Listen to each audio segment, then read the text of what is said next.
Hi hello welcome to our channel vlog with Pamya. ഇന്ന് ഞങ്ങളുടെ നാട്ടിൽ ദേശവിളക്കാണ് കേട്ടോ. അവിടെ അയ്യപ്പനാണ് പ്രതിഷ്ഠ. ഞാൻ ഇടയ്ക്ക് പോവാറുള്ള അമ്പലം തന്നെയാണ്. നേരെ ഞങ്ങൾ വന്ന് അമ്പലത്തിൻ്റെ ഉള്ളിൽ കയറി തൊഴുത് പുറത്തേക്ക് ഇറങ്ങി. അപ്പോൾ ഉള്ള ആൾക്കാരാണ് ഇതൊക്കെ. അപ്പോൾ കൂടുതൽ ആൾക്കാർ വന്നുകൊണ്ടിരിക്കുകയാണ്. നമുക്ക് രണ്ട് സൈഡിൽ നിന്നും താലങ്ങൾ കൊണ്ടുവരുന്നുണ്ട്, ഇടത്തെ സൈഡിൽ നിന്നും വലത്തെ സൈഡിൽ നിന്നും. അപ്പോൾ ഓരോ ദേശക്കാരായിട്ടാണ് കൊണ്ടുവരുന്നത്. ഇപ്പോൾ എല്ലാ താലങ്ങളും അമ്പലത്തിൻ്റെ ഉള്ളിലോട്ട് കയറുകയാണ്. അപ്പോൾ അത്യാവശ്യം താലങ്ങളൊക്കെ ഉണ്ട്. മെയിൻ റോഡ് ക്രോസ് ചെയ്തിട്ടാണ് കേട്ടോ വരുന്നത്, അതാണ് ഇത്രയും തിരക്ക്. അപ്പോൾ നമുക്ക് കുറച്ച് അവിടെ ഒരു ബ്ലോക്കും കാര്യങ്ങളൊക്കെ ആയി. എന്നാലും കുഴപ്പമില്ല, നല്ല രീതിക്ക് കാര്യങ്ങളൊക്കെ നടക്കട്ടെ. അപ്പോൾ എനിക്ക് എടുക്കാൻ പറ്റിയില്ല, വേറെ ഒന്നല്ല, മോനെ കൊണ്ട് എനിക്ക് പറ്റില്ല. അതുകൊണ്ടാണ് എന്തെങ്കിലും ഒരു അവസരം കിട്ടുകയെന്നുണ്ടെങ്കിൽ ഞാൻ തീർച്ചയായിട്ടും എടുക്കും. ഞങ്ങൾ ഉള്ളിലോട്ട് കയറിയിട്ടുണ്ടെങ്കിൽ ഈ താലങ്ങൾ വരുമ്പോൾ നല്ല തിരക്കായിരിക്കും. അപ്പോൾ ശരിക്കും കാണുന്നുണ്ടെങ്കിൽ പുറത്തേക്ക് തന്നെ നിൽക്കണം.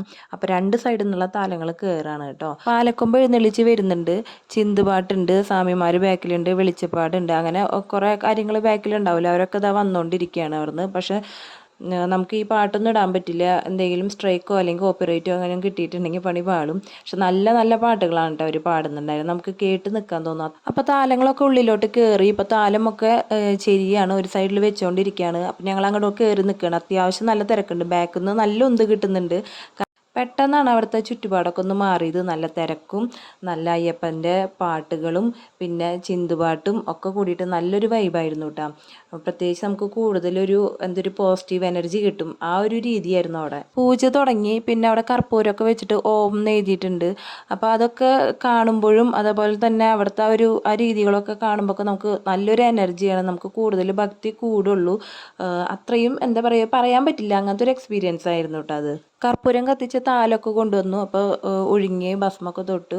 പിന്നെ ഞങ്ങൾ അവിടെ നീങ്ങി നിന്നു കേട്ടോ, ഇനി തൊഴാളൊരു തൊഴുതോട്ടെ എന്ന് വിചാരിച്ചിട്ട്. അപ്പോൾ അവിടെ വെളിച്ചപ്പാട് തുള്ളന്നും പിന്നെ ഷൂലൊക്കെ കയറ്റിയിട്ട് ഒരു സ്വാമി വന്നിട്ടുണ്ടായിരുന്നു. അതൊക്കെ കാണുമ്പോൾ നമുക്ക് എന്താ പറയുക, ഭയങ്കര ഒരു എനർജി തന്നെയാണ്. ആ സ്വാമിയുടെ അടുത്ത് തൊഴാൻ പോയപ്പോൾ ആദീസിൻ്റെ നെറ്റിയിൽ ഭസ്മം തൊട്ട് കൊടുത്തതാണ് കേട്ടോ. കുറച്ച് ഭസ്മം കയ്യിൽ തരുകയും ചെയ്തു. അപ്പോൾ എന്തെന്നില്ലാത്തൊരു എന്താ പറയുക, സന്തോഷം എന്ന് പറയാം, അത്രയും ഭയങ്കരമായിട്ട് സന്തോഷമായി അത്. പിന്നെ ഇതാ ഞങ്ങൾ ഫുഡ് കഴിക്കാനുള്ള വരിയാണ് കേട്ടോ.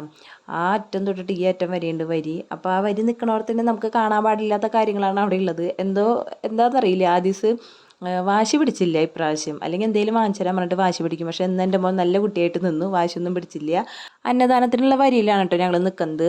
അപ്പോൾ അതാ ഞങ്ങൾ കുറച്ച് അങ്ങോട്ട് കയറി നിന്നു. ഇത്രയും നേരം അവിടെ സ്റ്റക്കായി നിൽക്കുകയായിരുന്നു, വരി മുന്നോട്ട് പോകുന്നുണ്ടായിരുന്നില്ല. ആൾക്കാരെ ഇടയിൽ കൂടെ ഓരോരുത്തരെ കയറ്റി വരി നീണ്ടു പോവായിരുന്നു. അപ്പോൾ പിന്നെ കുറച്ച് കഴിഞ്ഞപ്പോൾ മുന്നോട്ട് പോയി. ആ സൈഡിലാണ് അന്നദാനം കൊടുക്കുന്നത്. നല്ല ചൂട് ചോറായിരുന്നു കേട്ടോ. അപ്പോൾ 2 പ്ലേറ്റിൽ എടുക്കണം, ഒന്ന് ആദീസിനും ഒന്ന് എനിക്കും. അപ്പോൾ ഇത്തിരി ബുദ്ധിമുട്ടായിരുന്നു, എന്നാലും കുഴപ്പമില്ല. അന്നദാനം ഞങ്ങൾ അടിപൊളിയായിട്ട് കഴിച്ചു.